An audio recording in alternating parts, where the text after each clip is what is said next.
At the beginning of the story, we see the final match of the World Cup between Brazil and France taking place. The entire stadium is filled with spectators and everyone is extremely excited about the match. But then suddenly, a bright purple light starts appearing in the middle of the field.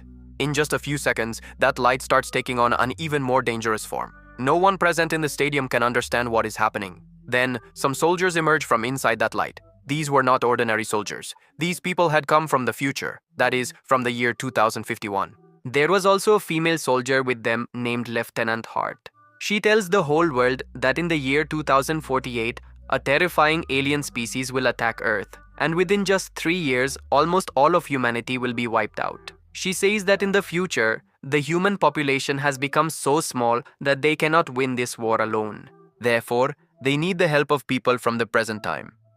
The whole world is astonished to hear this.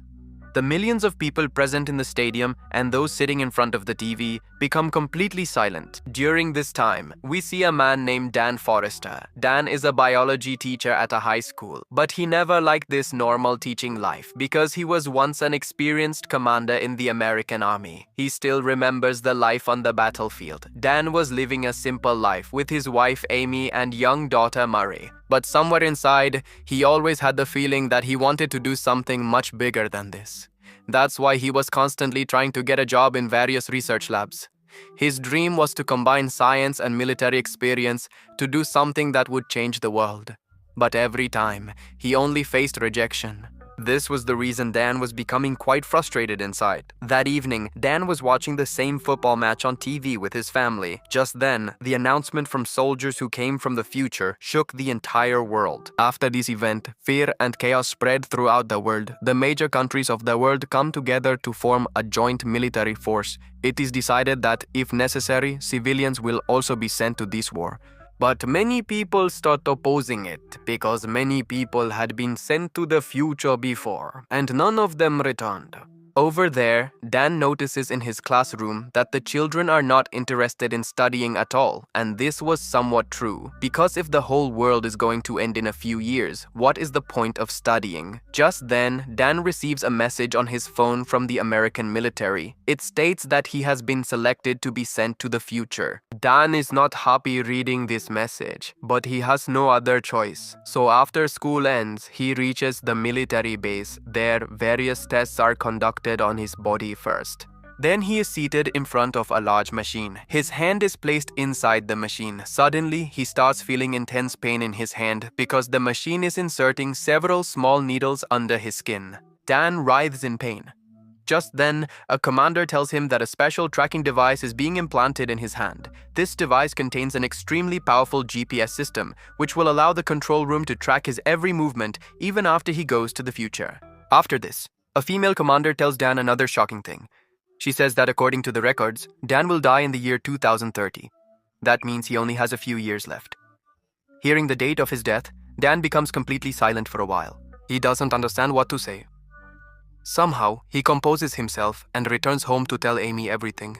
Hearing all this, Amy's face turns white with fear. She tells Dan that they will leave this city and go far away, but Dan explains to her that doing so is useless because the tracking device on his hand won't let him hide anywhere. Then Amy says that if anyone can remove that device, it's only one person. Dan immediately understands that she is talking about his father, James. James was a mechanical engineer and former soldier, but many years ago he left Dan and his mother. Since that day, Dan started hating his father. Initially, Dan refuses to go to him, but finally agrees at Amy's insistence. As soon as they reach James, an argument about old matters begins between them. Gradually, the argument escalates to the point where Dan leaves in anger. Returning home, he tells Amy that now he has no choice but to go to the future. However, he promises Amy that as a former soldier, he will return alive no matter what. After this, Dan goes to his little daughter Murray's room. He tells her that he will be back soon. But little Murray understands that her father is going to war, so she starts crying. Dan lovingly strokes her head and then says goodbye to his wife and daughter and heads towards the military base. After reaching the military base, Dan sees many civilians there who were being trained to be sent to the future. There he meets two people. The first was Charles Lee, who was an atmospheric scientist, and the other was Dorian, who was a former soldier and had fought twice in the future before. Dorian always wore an alien's claw around his neck. For him, it was not just a trophy, but a reminder of survival. Later, this very thing was going to become the biggest clue of the whole story. At that moment, a lieutenant comes forward and explains to everyone that they will be sent to the future for only 7 days. Once the 7 days are over, the tracking device on their hand will automatically bring them back to the present time. Then a woman asks why. If a time travel machine exists, people don't go to the future before the attack to stop the aliens.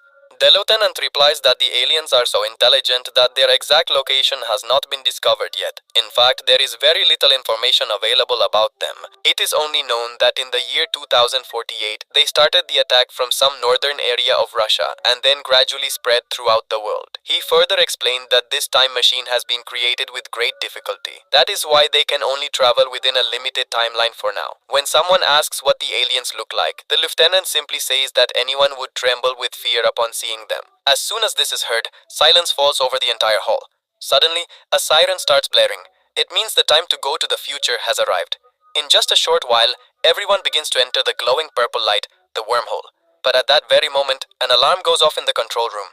A dangerous technical problem arises in the time machine. Operators immediately try to stop the process, but by then it was too late. All the people had already entered the wormhole. The machine does transport them to the future, but instead of dropping them a few feet above the ground, it leaves them hundreds of feet up in the sky. Suddenly appearing in the air, people start falling straight down. Most people die instantly from falling from such a height. But luckily, Dan, Charlie, Dorian and a few others fall into a building swimming pool, which saves their lives. After getting out of the pool, Dan looks around. The entire Miami city was burning in flames. The sky was covered with smoke. Destruction was visible everywhere, and the most terrifying thing was those strange sounds. A terrifying growl like that of an unknown animal was continuously heard. This sound was not like any known animal. Then a lieutenant from the future military contacts them. He explains that aliens have taken over the entire area, and this city cannot be saved now. Therefore, the Air Force is going to bomb the entire city shortly to destroy everything along with the aliens. But before the bombing could start, an important mission had to be completed. The lieutenant explains that some scientists are trapped in a research lab. It is crucial to rescue them and get them out of the city before the bombing begins. Seeing Dan's military background, the lieutenant gives him command of this mission. Dan immediately heads towards the research lab with his team. The scene inside the lab was extremely terrifying. The entire research center was badly destroyed. Everywhere there were broken items and bloodstains. The team slowly moves inside. Suddenly, Dan points the flashlight towards the ceiling, and everyone freezes in fear. Several human bodies were hanging above. Dan immediately informs the lieutenant about this. Then they realize that these were the scientists they were supposed to rescue. And since the aliens had left their prey here, it was clear that they would be returning soon. The lieutenant immediately orders to take all the data and chemicals from the lab and leave as quickly as possible. Dan and his team start working without wasting any time. But then they receive news that the Air Force has already set out to begin bombing. That means they only have 6 minutes left. Everyone quickly starts descending the stairs with the necessary data and chemicals. But this decision was about to change their lives. While descending the stairs, everyone's gaze suddenly goes upward. As soon as Dan shines the flashlight upwards, an alien is seen sitting quietly there. Its body was swaying like tentacles hanging in the air. These were the white spikes. Their appearance was so creepy that everyone trembled with fear. The next moment, a sharp, needle-like thing shoots out from the alien's tentacles at bullet speed and pierces a man's chest. That man dies right there. Dan immediately starts firing. The others also start shooting at the aliens. But the most dangerous thing was that there was not just one, but many white spikes present, and the bullets were not having much effect on them. The aliens quickly start attacking Dan's team. Somehow, Dan, Charlie, Dorian, and a few others manage to get out of the lab. But as soon as they reach outside, they find out that the rescue team has also been attacked by the white spikes. At the same time, the Air Force starts bombing the entire city. Explosions, fire, and smoke spread all around. Dan starts running to save his life with his remaining team. They were just about to leave the city when a big explosion occurs very close to them. The force of the blast throws everyone far away, and darkness falls before Dan's eyes. After a while, Dan opens his eyes. He finds himself in a completely different place. Charlie was also lying unconscious next to him. Both step outside and see that it is a military base. Outside, they also see Dorian. Dorian tells them that most of the people who came with them have been killed. Just then, 2 soldiers take Dan to the lieutenant. The lieutenant thanks Dan for bringing data and chemicals from the lab. But Dan feels strange looking at her, as if he has seen her somewhere before. That's why he asks her where she is from. The lieutenant replies with a slight smile. From the same place you came from. Just hearing this, Dan understands everything. The lieutenant is none other than his own daughter, Murray Forrester. That is, the grown-up Murray from the future. Seeing his little daughter as a military research leader in the future, Dan becomes emotional. He feels proud of his daughter. But there was a different kind of sadness in Murray's eyes. She tells Dan that there is a special reason for calling him here and that she will explain everything at the right time. After this, Murray takes him inside the base and shows him a picture of a special alien. This alien was a bit different from the other white spikes. Murray explains that this is a female white spike and so far only one female has been seen. She builds a nest underground and from there the other white spikes are born. Male white spikes always protect her, just like a bee colony.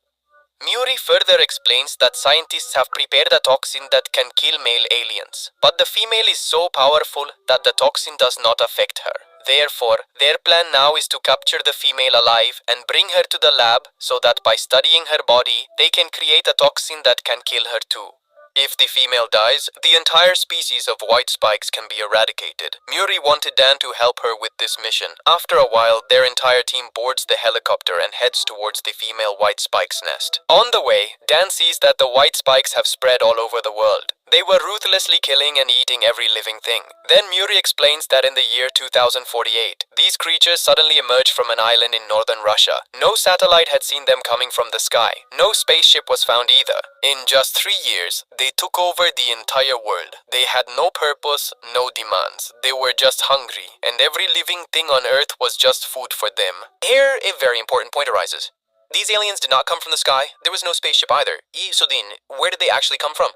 The answer to this question was still pending. After a while, their team reaches the female's nest. The soldiers start throwing large chains and ropes over her to capture her. They try to lock her in a giant cage, but suddenly, the female gets enraged. She emerges from the tunnel and attacks the soldiers. Her claws and teeth were so dangerous that many soldiers are killed within seconds. Seeing the situation worsen, Murray tells Dan to stay in the helicopter and goes inside the tunnel with the rest of the soldiers. But then, the male white spikes sense the female's danger signal and start coming towards them in large numbers. Dan can no longer sit quietly. He also goes down into the tunnel. After a very difficult and deadly struggle, they finally succeed in trapping the female in the cage. Then a helicopter lifts the cage and takes it away. But the danger was not over yet. Male white spikes start attacking the soldiers in a group. Dan and Murray somehow manage to escape and reach a beach. There they fire a flare gun to send a signal for help. Until the rescue arrives, they get a chance to talk alone.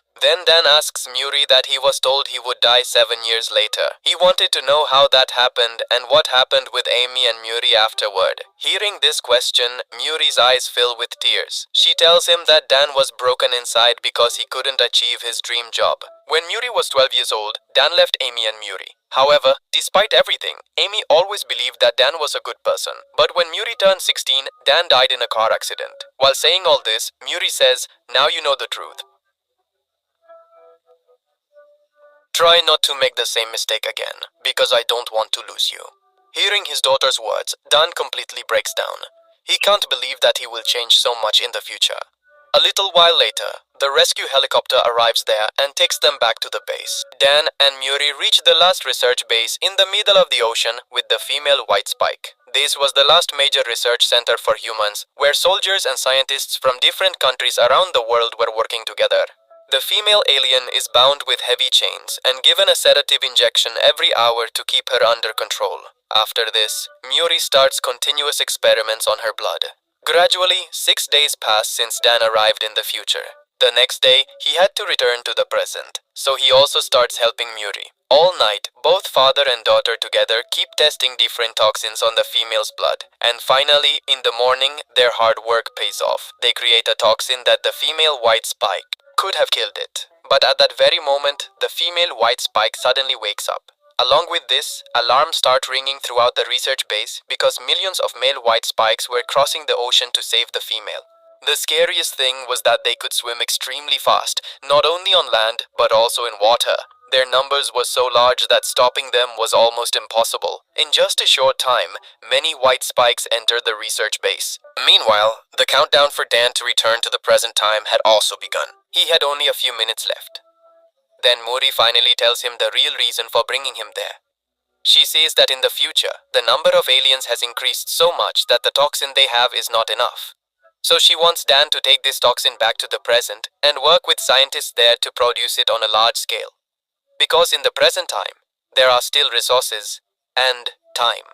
If preparations are made in time, perhaps the aliens can be stopped before their attack. Dan agrees with her, but he is not ready to leave his daughter behind and go alone. He decides that he will take Muri with him to the present. After this, Muri starts taking him towards the helicopter so that they can be safe in the sky until the return process begins. But then, male white spikes reach the female and break her chains, setting her free. Dan and Muri had gotten quite close to the helicopter, but suddenly the female attacks from behind and Muri gets badly injured. Now it becomes difficult for her to move forward. Then Muri hands the toxin she was holding to Dan and says, "It was nice to come to you once again, Dad. I turned out just like you wanted, right?"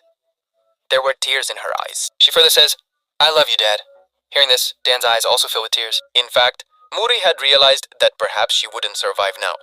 At that moment, the female white spike arrives there. But before she can do anything, a big explosion occurs, and the entire platform starts collapsing into the sea. Muri also begins to fall down with the female, and thousands of male white spikes were waiting below. Dan, without wasting a second, jumps down to save his daughter. But before he can catch her, his time runs out. Suddenly, there's a sharp jolt, and the next moment Dan returns from the future to the present time. As soon as he returns, he falls to the ground and loses consciousness. A little later, when he opens his eyes, he immediately tells the soldiers to produce the toxin in large quantities and send it to the future. But then a soldier stops him and tells him that it is no longer possible because the aliens have destroyed the time machine in the future. Now no human can go to the future. Hearing this, Dan completely breaks down. He realizes that the future Muri is no longer alive. Charlie and Dorian have also somehow survived and returned from this war. As soon as Dan exits the military base, he sees Emmy. Seeing Dan alive, Emmy hugs him tightly. But even after returning home, Dan's mind does not find peace. He sits in little Muri's room all night. Seeing his sleeping daughter, he repeatedly remembers future Muri, because now he knew what his daughter was going to become in the future. At that moment, Emmy comes to him and asks what exactly happened in the future. After this, Dan tells her the whole story. The future, aliens, Muri, the toxin, everything. Hearing all this, tears come to Emmy's eyes as well. Dan says that he has the toxin, but doesn't understand what to do with it now. Then, after thinking for a while, Emmy says something very important. She says, "Could it be possible that the aliens are already present on Earth?" Hearing this, it's like a light bulb goes off in Dan's mind. He suddenly starts remembering many things. He immediately goes to meet Dorian. You will remember Dorian always wore an alien's claw around his neck. Now that thing was going to become the biggest clue. Dan takes the nail to Charlie's lab and asks for a detailed analysis. After examining for a while, Charlie discovers something shocking. He reveals that volcanic ash is present on the nail. But this ash is not from Russia, it's from a volcano in China. Now the question was, the aliens emerged from northern Russia, so how did Chinese volcano ash get on their bodies? To find the answer to this question, Dan goes to his student Martin. Martin had a lot of knowledge about volcanoes. Dan asks him about this ash. Then Martin explains that about 1,000 years ago, there was a massive eruption in a volcano named Changbai on the border of China and Korea. The power of that explosion was equivalent to about 1,000 nuclear bombs. The ash from that explosion spread all over the world and is still present buried under the glaciers in the icy regions of Russia. Dan immediately asks Martin in which area of Russia that volcanic ash was most accumulated. Martin opens a map of the glacier on his laptop and shows a specific place. At that moment, the whole picture becomes clear in Dan's mind. He understands that aliens had been present on Earth for thousands of years. Due to the extreme cold, they were trapped in the ice beneath the glaciers. That's why no satellite saw them coming from space. But glassy, due to global warming, by the year 2048, the ice of those glaciers will melt, and along with it, the aliens will also be freed. This means Dan now had their exact location. If his guess was correct, those aliens were still trapped under the ice and could be eliminated using the toxin he had. Dan takes this information to the government, but he doesn't get much help there because at that time, relations between America and Russia were not good. Therefore, officially going to Russia was almost impossible. Now they had to find another way. Then Dan remembers his father James. Forgetting all his anger and past pain, he goes to James for help. This time he tells him the whole truth. Future, aliens, toxin, everything. After hearing everything, James also agrees to help him. Meanwhile, some soldiers who returned from the future prepare the toxin in large quantities. After all the preparations are complete, Dan, James, Charlie, and the others set off towards the glacier in Russia. After some time, they reach the snowy area. Upon arrival, they start searching in different places. After searching for a long time, they reach a strange place. There, the signal of any electronic device was not working properly. The compass was also continuously disturbed. Moving a bit further, they see a huge pit in the ground. Seeing it, everyone understands that the alien spaceship is probably buried under this glacier. That's why they use grenades to create explosions in the surrounding ice. After the blast, a path to go down is formed. Then Dan takes his team and descends into the deep crevice. After going a little further down, they see a massive spaceship trapped inside the ice. This was the spaceship. Now, they also had proof. But since the government did not believe them, they decided that they would end everything themselves. After this, they cut into the spaceship and enter it. Dan's father James and Charlie stay outside to keep watch. Meanwhile, as soon as everyone enters the spaceship, they are astonished. In the cockpit, a dead alien was hanging upside down. However, this creature did not look like the white spikes at all. It was a completely different alien species. After moving a little further, they reach a giant hibernation chamber. Inside the large pods, there were white spikes. This is where the whole truth comes out. Actually, this spaceship belonged to that other alien species, and the white spikes were not natural creatures. They were biological weapons. Those aliens created them to destroy life on other planets and take over the planets. But Earth was not their target. Unfortunately, their spaceship accidentally crashed on Earth. In the crash, the spaceship's pilot died, but the white spikes with it survived inside their hibernation pods and would emerge in the future when glaciers melted to attack the entire Earth. Now, the truth was fully revealed. Therefore, Dan and his team quickly extract the toxin. They inject toxin into some hibernation pods. Within seconds, the white spikes inside start dying. But then a dangerous problem begins. The death signal of some aliens reaches the other white spikes, and one by one, the other pods also start opening. Now, a large number of white spikes were waking up. The situation was rapidly getting out of control. Dan and his team couldn't figure out what to do next because bullets were having very little effect on them. During this time, they discovered that there are not just one, but several more hibernation chambers in the spaceship. This means the number of aliens here was much greater than they had thought. Seeing the situation, Dorian decides that someone needs to go outside and stop the rest of the aliens. He tells Dan to go out because some white spikes have already escaped from the spaceship, and if they get out, the whole world will be in danger again. Dan tries to refuse at first, but looking into Dorian's eyes, he understands that he has made his decision. Dorian and some soldiers from the future decide to stay there and stop the rest of the aliens. Compelled, Dan goes outside, and as soon as he steps out of the spaceship, a massive explosion occurs inside. The entire spaceship is engulfed in fire and blasts. Dorian and the other soldiers had sacrificed themselves to eliminate the white spikes. Meanwhile, Dan reaches James and Charlie without wasting a second. Then they tell him that almost all the white spikes that had escaped have been killed. But among them, he understands that she is a female white spike. If she survives, then everything can start again. So they immediately start following her footprints. After a while, they finally reach that female. First, James starts attacking her from a distance with a sniper rifle to distract her. Taking advantage of this opportunity, Dan directly lunges at the female, and then an intense fight begins. The female white spike was extremely powerful. She kept attacking Dan continuously, but Dan and James both try their best to stop it.